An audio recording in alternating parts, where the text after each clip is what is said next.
नमस्कार, मैं प्रवीण पॉलिटिक्स बिहार पे आपका स्वागत है। देखिए, ये जो तमाम जो शिक्षक हैं, ये 715 अनुदानित माध्यमिक विद्यालय को शिक्षक कर्मी हैं जो आज कई दिनों से लगातार अपनी मांगों को लेकर गर्दनी बाग में धरना दे रहे हैं। क्या कुछ मांग है, जानने की कोशिश करें। क्या नाम है सर?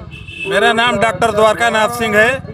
हम रोहतास जिला से हैं। हम साइंस कॉलेज पटना से MSc PhD किए हुए हैं। तो सर, जब हमारे बिहार में इतनी अच्छी से व्यवस्थाएं नहीं थी पहले, अब आप लोगों को अब सरकार कह रही है कि नई नियमावली के तहत अब हटा रही है, क्या कहेंगे सर? हमारी जो अपनी सोच है, गांव के गरीबी देख करके, गांव में अशिक्षा देख करके, मैं इतना पढ़ा लिखा होने के बावजूद भी मैंने उन विद्यालयों को चुना जहां से गरीब के बच्चे को मैं पढ़ा सकूं और उस ऊंचाई तक पहुंचा सकूं।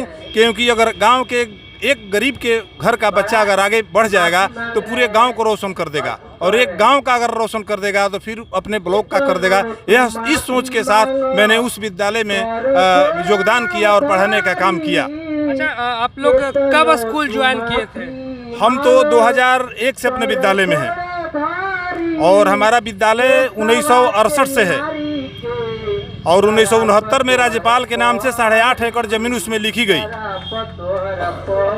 उन लोगों के द्वारा जिनके पास, सरकार के पास समय ज़मीन तो कोई देता नहीं था। आज सरकार हल्ला करके मांग रही, कोई ज़मीन दे रहा है? कोई नहीं दे रहा है। तो उस समय हम लोगों ने सरकार का साथ दिया या शिक्षा का लक्ष्य जगाया। जिस समय सरकार को शिक्षा की कोई देश में शिक्षा का कोई नामो निशान जिस समय नहीं था, उस समय हम लोगों ने अलग जगाने का काम किया और आज से अलग जगाते हम लोग आ रहे हैं। आपके बिहार बोर्ड के जो चेयरमैन हैं आनंद किशोर, वो भी हमारे ही बैच के हैं, और हम फराडे हाउस में रहते थे, वो रामानुजम में रहते थे। लेकिन पता नहीं इन सरकार को क्या हो गया है कि सदन से लेकर के सड़क तक हम लोग हल्ला कर रहे हैं, लेकिन शिक्षा के बारे में उन लोगों को कोई, चूंकि इनको शिक्षा देना ही नहीं है। देखते हैं बिहार का शिक्षा का स्तर कितना कम है। ग्रेजुएट खोजिए तो 7% से भी कम है, मैट्रिक इंटर खोजिए तो वही स्थिति है। इसके बाद 9th क्लास तक तो इन्होंने ज़बरदस्ती शिक्षा दिलवाया। 6वीं क्लास तक मुफ्त में शिक्षा दो, इनका ये ना था शिक्षा का। 7वीं क्लास तक मुफ्त में शिक्षा दो, उसके बाद 9वीं क्लास तक मुफ्त में पढ़ाओ, किसी बच्चे को छूना नहीं है। यानी कि नीतीश कुमार द्वारा शिक्षा के भ्रूण को ही समाप्त कर दिया। जिस तरह से बख्तियार खिलजी ने नालंदा विश्वविद्यालय को जला दिया, उसी तरह नीतीश कुमार ने यहाँ के शिक्षा के भ्रूण को समाप्त कर दिया है। न केन प्रकारेण उन शिक्षकों से इन्होंने लिया जिन्होंने केवल डिग्री दिखाओ और नौकरी पाओ, पंचायत के माध्यम से बहाल किया। लेकिन ये शिक्षक सभी के सभी बीएड हैं, और उस समय के बीएड हैं, और बहुत मेधा रखते हैं। लेकिन इनका उन्होंने नहीं सुना, उन्होंने उसका सुना, और फिर उन्हीं को बढ़ाते बढ़ाते 1,500 से लेकर के 1,000 रुपया महीना से लेकर के आज उन लोगों को 45,000 पहुँचा दिया। आज हम लोगों को देने के लिए अनुदान भी जाता है तो किसी विद्यालय को 1 लाख, किसी को 50, उसी में 12 शिक्षकों को बांटना है। बताइए कितना पड़ता होगा, आप समझ सकते हैं। 50,000 60,000 साल में जिसको देते थे, उसको भी इन्होंने बंद करके, इनका मूल ध्येय है कि अपने पेड़ को ये नहीं बढ़ाएंगे, ये आपके लगाए हुए अच्छे पेड़ को काट देंगे ताकि इनके पेड़ को ये कहे कि ये ठुठनी भी तो है नहीं। हाँ, ये इनका स्थिति है। क्योंकि हम लोगों द्वारा लगाया गया जो पेड़ है उसमें कमरे हैं, शिक्षक हैं, सब चीज़ हैं, लेकिन उसके बगल में इन्होंने क्या किया, इनके स्कूल में ज़मीन नहीं है। इनके जितना कहते हैं कि वर्टिकल करेंगे, खेल का मैदान कहाँ से आप लाइएगा? आप 1 कट्ठा में मकान 3 ताला बना दीजिएगा, लेकिन खेल का मैदान कहाँ से लाइएगा? अगर खेल का मैदान नहीं है तो फिर खेल का टीचर क्यों बहाल कर रहे हैं? तो इनकी नीति जो है सो सब शिक्षा को चौपट करने वाली नीति है। मैंने तो आपको कह दिया कि शिक्षा के भ्रूण को समाप्त करने पर ये तुले हुए हैं, और हमको लगता है कि अगर यही दशा रही तो पूरे बिहार की शिक्षा, बहुत ढोल पीटते हैं ना कि मैंने शिक्षा कर दिया, लड़कियों को शिक्षा दे दिया, ये कर दिया, लेकिन लड़कियों के बारे में उनकी सोच क्या है? एक देहात का निरा बेवकूफ़ आदमी भी वैसी भाषा का प्रयोग नहीं कर सकता है जैसी भाषा का प्रयोग इनके द्वारा किया गया है। आप समझ सकते हैं कि हमारी बच्चियों की अस्मिता कितना ही छिपा करके रख सकते हैं, जबकि इनकी पत्नी खुद शिक्षक थी, उनकी अस्मिता को इन्होंने नहीं संभाला। और बात होती है तो माइक के द्वारा बड़े बड़े बोलते हैं, कर्म करने में और बोलने में बहुत होता है। इसीलिए मैं कहता हूं कि हम लोग शिक्षक समाज से हैं, और शिक्षक एक कवि होता है। कवि अपनी कविता के साथ वैसा व्यवहार करता है जैसे पति अपनी धर्मपत्नी के साथ व्यवहार करता है। लेकिन ये राजनीतिक लोग हैं, ये वैसे ही व्यवहार करते हैं जैसे राजनीति भी स्त्री है, स्त्रीलिंग है, और कविता भी स्त्रीलिंग है। लेकिन शिक्षक क्या है या कवि क्या है? कवि भी पुल्लिंग है और राजनीति ही पुल्लिंग, नेता पुल्लिंग है। लेकिन एक नेता अपनी राजनीति के साथ वेश्या जैसा व्यवहार करता है और एक शिक्षक जो है अपनी कविता के साथ अपने धर्मपत्नी जैसा व्यवहार करता है। इतना विभेद है हम शिक्षकों और नेताओं में।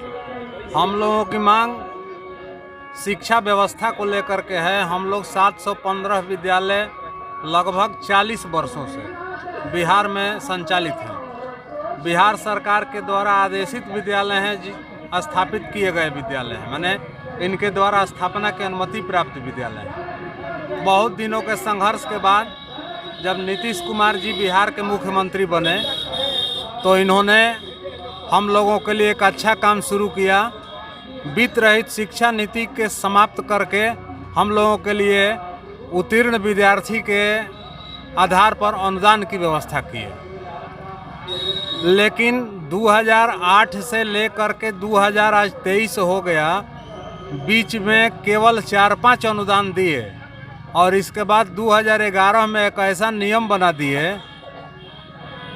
नए विद्यालय की स्थापना के लिए कि उसकी शर्त बहुत कठिन हो गई और हम लोग पुराने विद्यालय थे उस शर्त को लाकर हम लोगों पर थोप दिएगा।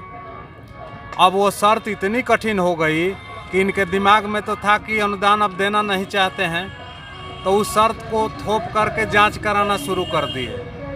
जबकि इनकी शर्त थी पहली कि आप लोगों के पास 9 कमरे होंगे, हम आपको मान्यता दे देंगे।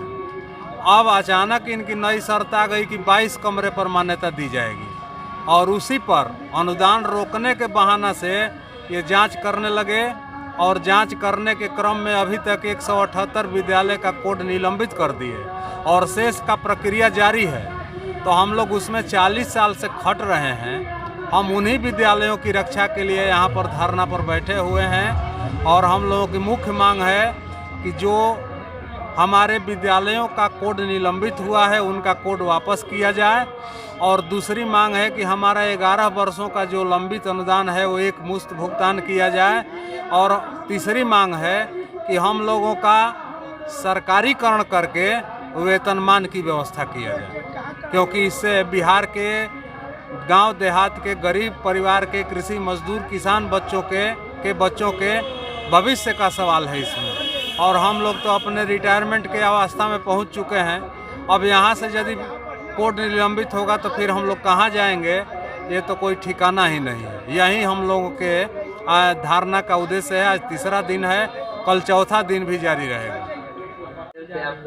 हम लोग में जो क्वालिटी है, आज जो बहाल हुए हैं बीपीएससी से शिक्षक, उनके पास भी वो क्वालिटी नहीं है। हम लोग को 40 वर्षों का अनुभव है बच्चों को। हम लोग वैसे बच्चों को शिक्षा देते हैं जो यह समाज के सबसे वंचित बच्चे हैं, उसको शिक्षा देकर हम लोग बहुत आगे बढ़ाने का काम किया है और कर रहे हैं। और हम लोग को ये सरकार जो है ये साजिश के तहत यह बंद करना चाह रही है। पहले कोड निलंबित करेगी, उसके बाद कोड को रद्द करेगी और इन्होंने ऐसे विद्यालय की स्थापना कर ली है जो पहले से प्राथमिक विद्यालय है और वहाँ पहले मात्र जो है 5वां तक की पढ़ाई होती थी और उसी के अनुरूप वहाँ कमरे थे और उसी में आज सरकार जो है 12 क्लास कर दिया है। न उनके पास शिक्षक हैं, न प्रयोगशाला है, न इंफ्रास्ट्रक्चर है और 4 शिफ्ट भी विद्यालय को कर देगा तो वहाँ बच्चे की बैठने की क्षमता नहीं है, क्योंकि ज़बरदस्ती जो है वहाँ पर वो बच्चे को नामांकन करा दी है।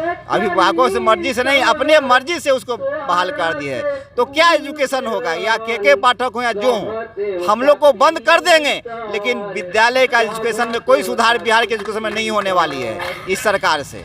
देखिए हमारे साथ तमाम जो शिक्षक थे ये अनुदानित माध्यमिक विद्यालय के शिक्षक हैं। आज़ादी के बाद से जिस समय हमारे गांव कस्बों में विद्यालय नहीं हुआ करता था, उस समय से यह लोग जाके गांव कस्बों में बच्चों को शिक्षा देते थे और कुछ गिने चुने लोग होते थे जो उस समय गांव में समृद्ध रहते थे, धन से पैसों से वो लोग बच्चों को पढ़ने के लिए जमीनें दान में देते थे। उस समय से ये शिक्षक लगातार अपनी फ्री सेवा देते आ रहे हैं और सरकार नई शिक्षा नियमावली लाकर इन लोगों को हटाने की कोशिश कर रही है। इस पूरे वीडियो में आपकी क्या प्रतिक्रिया में कमेंट करके जरूर बताएगा। साथ ही ऐसी तमाम खबरों के लिए द पॉलिटिक्स बिहार देखते रहें। धन्यवाद।